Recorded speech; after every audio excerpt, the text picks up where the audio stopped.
Trump ಅವರು ಈಗ ದಾಳಿಗೆ ಮತ್ತೆ ಶುರು ಮಾಡಿದ್ದಾರೆ. ಪ್ರತಿ ದಾಳಿ ಇವರು ಇರಾನಿಯನ್ನು ಶುರು ಮಾಡಿದ್ದಾರೆ. ಹೇಗಾದರೂ ಮಾಡಿ ಮಧ್ಯ ಏಷ್ಯಾ ಅದರಲ್ಲೂ ಏನು ಕೊಲ್ಲಿ ರಾಷ್ಟ್ರಗಳಿದ್ದಾವೆ ಅದ್ರ ಮೇಲೆ ಕಬ್ಜಾ ಮತ್ತೆ ತಗೋಬೇಕು ಅಂತ ಈಗಾಗಲೇ 13 ರಾಷ್ಟ್ರಗಳಲ್ಲಿ ಆ ರಾಷ್ಟ್ರಗಳಿದ್ದಂಥ 13 ಸ್ಥಾನಗಳು ನಮ್ಮ ಅಮೆರಿಕೆಯ ನೌಕಾನೆಲೆಗಳು ಯುದ್ಧದ ನೆಲೆಗಳನ್ನು ನಾಶ ಮಾಡಿ ಹೋಗ್ಬಿಟ್ಟದು ಇರಾನ್ ತನ್ನ ದಾಳಿ ಮೂಲಕ. ಹೀಗಾಗಿ ಮತ್ತೆ ಮರಳಿ ಅಲ್ಲಿ ಗೆಳೆತನ ಆಗ್ತಾ ಇಲ್ಲ, ದೂರ ಸರಿತಾ ಇದ್ದಾರೆ. ಇರಾನ್ ಅದಪ್ಪ ಎಲ್ಲ ಹಿಂದೆ ರಷ್ಯಾದ ಚೀನಾದ ಅಂತೇಳಿ. ಅದಕ್ಕಾಗಿ ಇವತ್ತು ಅಟ್ಲೀಸ್ಟ್ ಅಮೆರಿಕನ್ ಮುಂದಾದ ಸಹಿತ ನಾನು ಒಬ್ಬ ಶೂರಪ್ಪ, ನಾವು ಶೂರಿದ್ದೀವಿ ಅನ್ನೂ ತೋರಿಸೋದಕ್ಕಾಗಿಯೋ ಅಥವಾ ಈಗ ಆಲ್ರೆಡಿ ಎಲ್ಲಾದರೂ ಹೋಗಿ ಹಡಗುಗಳು ಯುದ್ಧ ನೌಕೆಗಳು ಎಲ್ಲಾದರೂ ನಿಂತವ ನಿಲ್ಲಂದು ನಿಲ್ಲಿಸಿಬಿಟ್ಟಿದ್ದಾರೋ.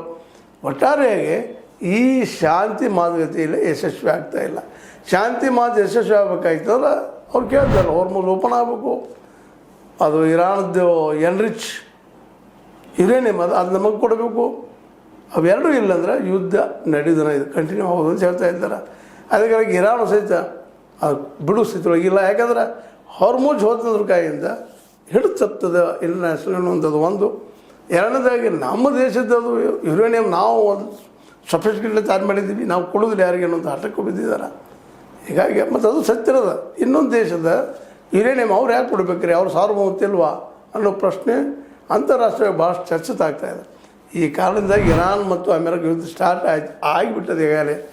ಇದು ಮುಂದುವರೆದ್ರೆ ಭಾರತಕ್ಕೆ ಇನ್ನೂ ಭಾಳಷ್ಟು ತೊಂದರೆ ಆಗುವಂಥದ್ದು. ಯಾಕೋ ಏನೋ ಭಾರತ ಒಂದು ಸ್ವತಂತ್ರವಾದ ನಿರ್ಧಾರ ಇಲ್ಲಿವರೆಗೆ ತೆಗೆದುಕೊಳ್ಳೋಕೆ ಆಗ್ತಾರೆ ದೇಶಾಂಗ ನೀತಿಯಲ್ಲಿ. ಅದರಲ್ಲೂ ಅಮೇರಿಕಾ ವಿಷಯದಲ್ಲಿ ಬಂದಾಗಂತೂ ಭಾಳ ಸ್ನಬ್ ಆಗೋದು, ಭಾಳ ಸಣ್ಣದಾಗುವಂಥ ಮಾತಾಡ್ತಾ ಇದ್ದಾರೆ. ಅದರಲ್ಲೂ ಏನೇನೋ ಮಾತಾಡಿದರು ಟ್ರಂಪ್ ಅವರು, ನಮ್ಮ ಮೋದಿಯವರಿಗೆ ನಮ್ಮ ದೇಶದ ಅರ್ಥವ್ಯವಸ್ಥೆ ಬಗ್ಗೆ ಏನೇನೋ ಮಾತಾಡಿದರು. ಇಲ್ಲಿವರೆಗೆ ಪ್ರತ್ಯುತ್ತರ ಇಲ್ಲ. ಯಾಕೆ ಕೊಡ್ತಾ ಇಲ್ಲ? ಯಾಕೆ ನಮಗೆ ಸ್ವತಂತ್ರವಾಗಿ ಡಿಸಿಷನ್ ತೊಗೊಳಕ್ಕೆ ಬರೋದಿಲ್ವ?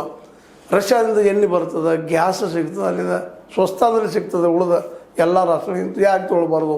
ಅದಕ್ಕೆ ಅಮೇರಿಕೆ ಒಪ್ಪಿಗೆ ಅದಕ್ಕೆ ಬೇಕಾಗಿದೆ ನಮಗಂತ. ನಮಗೆಲ್ಲಿ ಲಾಭ ಆಗ್ತದೆ, ಎಲ್ಲಿ ಒಳ್ಳೇದಾಗ್ತದೆ ಅಲ್ಲೇ. ಮತ್ತು ಅಮೇರಿಕಕ್ಕೆ ಈಗ ನಾವು ಆಮದು ಮಾಡಿಸ್ಕೊಳ್ಬೇಕು ಅದನ್ನು ಎಣ್ಣೆಯಲ್ಲಿ, ಅದು ತುಟ್ಟಿ ಆಗಿಬಿಟ್ಟದ. ಹೆಚ್ಚು ಕಡಿಮೆ ಈಗ $10 ಬಿಲಿಯನ್